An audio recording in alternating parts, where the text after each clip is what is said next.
اور آج تو ہم چند نمازیں پڑھ لیتے نا، چند روپے خرچ کر لیں تو ہم بڑے چوڑے ہو جاتے ہیں.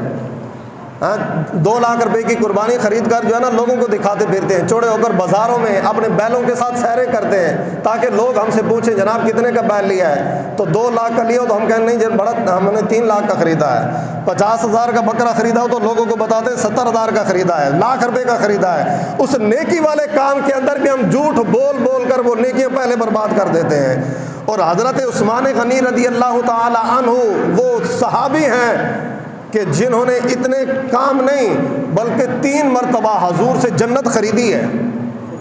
لی نہیں ہے، جنتیوں والے کام نہیں کیے، جنت خریدی ہے. اور وہ کون سے 3 معاملات تھے، کون سے 3 واقعات کے اوپر؟ حضور علیہ الصلوۃ والسلام نے غزوہ تبوک، جس کو جیش الاسرت بھی کہا جاتا ہے، تنگ دستی والا غزوہ، کیونکہ یہ سخت گرمیوں کے موسم کے اندر تھا اور صحابہ کرام کے باغات، کھجوروں کے باغات جو ان کے لیے پورے سال کی جو ہے نا کاروبار کا ذریعہ ہوتا، ان کے گھر کا سرکٹ چلانے کا ذریعہ ہوتے تھے باغات، کھجوروں کے باغات، وہ پکے ہوئے تھے لیکن ابھی اترنے کے قابل نہیں تھے. تو حضور علیہ الصلوۃ والسلام نے غزوہ تبوک کا اعلان فرما دیا. اور صحابہ کرام جو ہے نا جیسے جیسے غزوہ بدر سے لے کر آگے کی طرف جتنا ہم چلتے جائیں نا، ہر غزوے کے اندر، ہر جہاد کے اندر صحابہ کرام کی تعداد بڑھی ہے، اس کے اندر اضافہ ہوا ہے. میں غزوہ بدر کے موقع پر صحابہ کرام کی جو تعداد تھی وہ 313 تھی،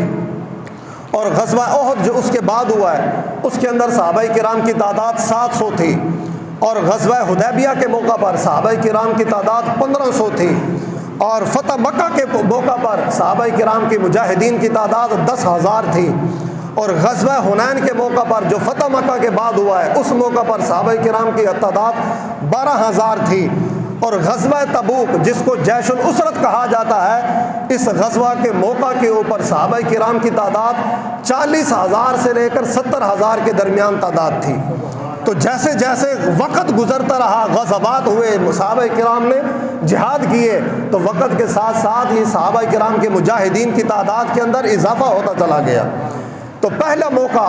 جو حضور علیہ الصلوۃ والسلام نے غزوہ تبوک کے موقع پر اعلان فرمایا کہ کون ہے غزوہ تبوک پر جانے والے مجاہدین کو کوئی سواریاں پیش کرے، کوئی راشن پیش کرے، کوئی کھانے پینے کا ساز و سامان پیش کرے، کیونکہ ابھی تک ان کی کھجوریں نہیں اتری، ان کے پاس اتنا ساز و سامان نہیں ہے، اتنا روپیہ پیسہ نہیں ہے کہ اپنی سواریاں خرید سکیں، لیکن وہ خود میدان جہاد میں حاضر ہونے کو تیار ہیں، لیکن ساز و سامان نہیں ہے، سواریاں نہیں ہیں، کھانے پینے کا راشن نہیں ہے. کون ہے جو ان کو سواریاں پیش کرے، کھانے پینے کا ساز و سامان پیش کرے؟ تو حضرت عثمان غنی رضی اللہ تعالیٰ عنہ کھڑے ہوئے، عرض کی یا رسول اللہ میں 100 اونٹ ساز و سامان سے لدا ہوا غزوہ تبوک کے لیے صحابہ کرام کی خدمت میں پیش کرتا ہوں. بیٹھ گئے. تو حضور علیہ الصلوۃ والسلام نے ایک مرتبہ پھر اعلان فرمایا کہ اور کون ہے، کیونکہ 70,000 صحابہ کی تعداد ہے، سواریوں کی ضرورت ہے، کسی کے پاس سواریاں نہیں ہیں، کھانے پینے کا ساز و سامان نہیں ہے. حضور نے دوبارہ اعلان فرمایا. تو ایک مرتبہ پھر حضرت عثمان غنی رضی اللہ تعالی عنہ کھڑے ہوئے، عرض کی یا رسول اللہ میں 200 اونٹ ساز و سامان سے لدے ہوئے صحابہ کرام کی خدمت میں پیش کرتا ہوں. تو حضرت عثمان غنی بیٹھ گئے. تو ایک مرتبہ پھر حضور نے اعلان فرمایا. تو حضرت عثمان غنی رضی اللہ تعالیٰ عنہ پھر کھڑے ہوئے، عرض کی یا رسول اللہ میں حاضر ہوں، میں 300 اونٹ ساز و سامان سے لدے ہوئے صحابہ کی خدمت میں پیش کروں گا. تو یہ تو آپ نے اعلان فرمایا. اس موقع پر حضور علیہ الصلوۃ والسلام نے حضرت عثمان غنی رضی اللہ تعالیٰ عنہ کے بارے میں ارشاد فرمایا کہ آج کے بعد عثمان جو مرضی کرے، اس کے کسی عمل کا اللہ رب العالمین کل قیامت کے دن کوئی حساب نہیں لے گا. آج کے بعد جو مرضی کرے، آج اس نے جنت خرید لی ہے. حضرت عثمان غنی، یہ تو تھا اعلان، یہ اعلان تھا، لیکن جب دینے کی باری آئی تو حضرت عثمان غنی رضی اللہ تعالیٰ عنہ نے 950 اونٹ ساز و سامان سے لدے ہوئے صحابہ کرام کی خدمت میں پیش کیے. 950 اونٹ اور 50 گھوڑے حضرت عثمان غنی رضی اللہ تعالی عنہ نے جو ہے نا پیش کیے. آج تو ہمارے حکمران کسی کو 2000 کا راشن دیں تو پہلے پوری دنیا کے اندر تصویریں کھچوا کر دکھاتے ہیں کہ ہم نے اس بیوہ کی 2000 پہ خدمت کی ہے. اتنی اس بیچاری کی خدمت نہیں کرتے جتنی دنیا کے اندر اس کی تذلیل کر دیتے ہیں. تو حضرت عثمان غنی رضی اللہ تعالیٰ عنہ نے 950 اونٹ پیش کیے، 50 گھوڑے پیش کیے، 1000 اشرفیاں سونے کے سکے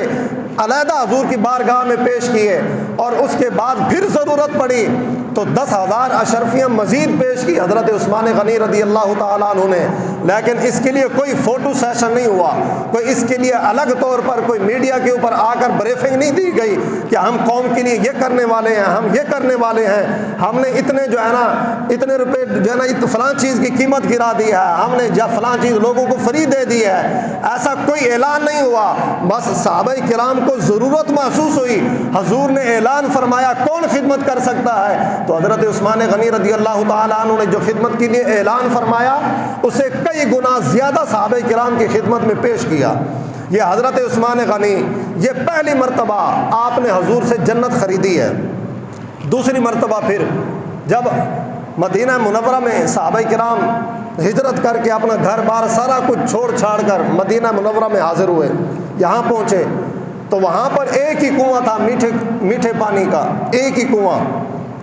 وہ یہودی مسلمانوں کو مہنگے داموں بیچا کرتا تھا، اور صحابہ کرام کے پاس اتنی ہمت طاقت نہیں تھی کیونکہ سارا کچھ چھوڑ چھاڑ کر مال جائیداد سب کچھ چھوڑ کر حضور کی خاطر، اسلام کی خاطر، دین کی خاطر، اللہ رسول کی خاطر مدینہ منورہ میں آ گئے۔ تو یہاں پر ان کے پاس اتنی ہمت نہیں تھی کہ وہ اتنے مہنگے داموں پانی خرید کر استعمال کر سکتے، تو حضور نے فرمایا کہ کون ہے جو اس کنویں کو خرید کر مسلمانوں کے لیے وقف کر دے۔ آج نلکے لگواتی ہے نا ہماری حکومت، ہمارے ٹیکسوں سے نلکے لگوا کر وہ بھی تصویریں کھینچ کر جو ہے نا وہ میڈیا پر دکھائی جاتی ہیں کہ فلاں وزیر صاحب نے فلاں علاقے کے اندر وہ پانی کی قلت کو دور کر دیا ہے، ان کی ضرورت کو ایک نلکا لگا کر پورا کر دیا ہے۔ حضرت عثمان غنی رضی اللہ تعالیٰ عنہ جب حضور نے اعلان فرمایا کہ کون ہے جو اس کنویں کو خرید کر مسلمانوں کے لیے وقف کر دے، تو حضرت عثمان غنی رضی اللہ تعالیٰ عنہ بغیر کوئی اعلان کیے اس یہودی کے پاس گئے، اور جتنی اس کی قیمت تھی منہ مانگی قیمت 20,000 درہم آپ نے ادا فرمائے، 20,000 کا وہ کنواں خرید کر وہیں پر آپ نے فرمایا کہ آج کے بعد یہ کنواں مسلمانوں کے لیے وقف ہے، آج کے بعد مسلمانوں کو پانی خرید کر استعمال کرنے کی کوئی ضرورت نہیں ہے، آج کے بعد سارے مسلمانوں کو پانی یہاں سے فری فراہم کیا جائے گا۔ تو یہ دوسری مرتبہ جو حضور نے اعلان فرمایا تھا کہ جو یہ کنواں خرید کر وقف کرے گا اس کے لیے میری طرف سے جنت کا اعلان ہے، دوسری مرتبہ یہ آپ نے خریدا۔ تیسری مرتبہ مسجد نبوی شریف تھوڑی کم پڑ گئی، صحابہ کرام کی تعداد میں اضافہ ہوا، مسلمانوں کی تعداد میں اضافہ ہوا، مسجد نبوی شریف کے اندر جو جگہ تھی وہ ذرا کم پڑ گئی، نمازیوں کی تعداد بڑھنے لگی، تو حضور نے فرمایا کہ یہ مسجد نبوی شریف کون ہے کہ جو اس کے قریب والی جگہ کو خرید کر اس مسجد نبوی شریف کے اندر شامل کرے، مسجد نبوی کے اندر توسیع کرے، تو اس کے بدلے میں اس کو جنت کی گارنٹی دیتا ہوں۔ تو حضرت عثمان غنی رضی اللہ تعالیٰ عنہ پھر آگے بڑھے، آپ نے وہ جگہ خرید کر مسجد نبوی شریف کے اندر شامل فرما دی۔ یہ ہیں حضرت عثمان غنی، ایسے ان کے نام کے ساتھ جناب آدم سے لے کر حضور آقا دو عالم صلی اللہ تعالیٰ علیہ وسلم کے آخری امتی تک